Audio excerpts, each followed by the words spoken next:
So hari ni kita orang akan main kapal terbang. Main kapal terbang kan? Tolak tepilah segala setan-setan ni. Bagi menyempurnakan majlis ini, kita akan menjemput Izul Muslim untuk membaca doa. Dipersilakan. Okey. Bismillahirrahmanirrahim.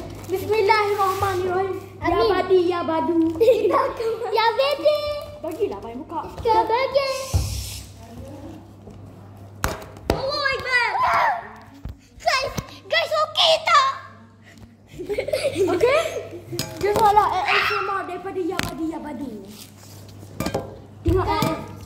Tengok ASMR daripada ya badi ya badu. Okey. Sekarang ni yang dengan Dayan ni tak ada. Sebab besok baru diorang yang ada. Yes. Yes. Ya badi ya badu je kita. Sila like dan subscribe. Ya badi ya badu. Okey, sebelum kita orang mula, jangan lupa nak like and subscribe. Okey. Tekan lonceng ding ding ding bra bra bra ding ding ding. Okey. Ya badi ya badu. Jom kita buat kau macam malu. Okey, jom. Sinilah, Ifah tak nampak. La la la la la la la. Oh. Sini kan? Okey, korang. Satu tambah satu, dua. Dua tambah satu. Tiga. Lagi kau tengok cik tu. Alah. Tak apa dah, Mak. Nantilah kita pergi sendiri. Kita orang nak. Bila nak main. Okey, jangan teman. So, kita akan pergi kedai runcit. Tutup pintu. Tutuplah pintu. Pergi mana tu?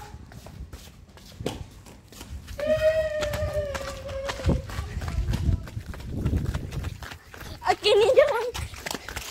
Puasa tak? Puasa tak? Puasa tak? Ya, puasa. Okay, korang puasa tak? Kalau puasa, komen. Tak boleh komen, tak apa.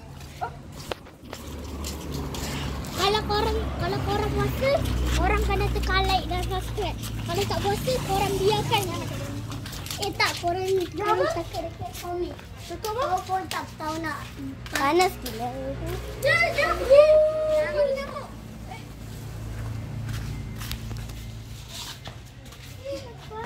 Bela dah, Mak. Pam. Lepas ni lepas. Okey. Besoklah puasa, lepas raya ye. Besok puasa. Raya. Kalau raya kita orang ikut. Okey, jom tunjuk dia orang haiwan. Jalan-jalan. Wah. Tengah bayi tu kenal. Ada.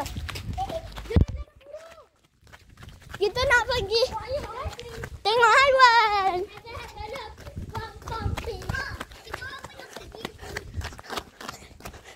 Okey. Kita dah sampai. Macam berjogging dah. Ni haiwan nampak tak? Tak. Nampak je. Tak rakam lah. Oh ya ke? Okey, ni burung-burung. So kita pergi dekat kambing pula. One kambing.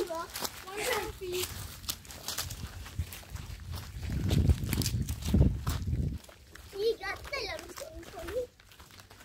Nampak? Guys, ada baris gigi kan? Itu kambingnya bising. Baris gigi kambing guna. Kambing dia bising kan? Dah lama 3 tahun. Dah lah dia orang minta.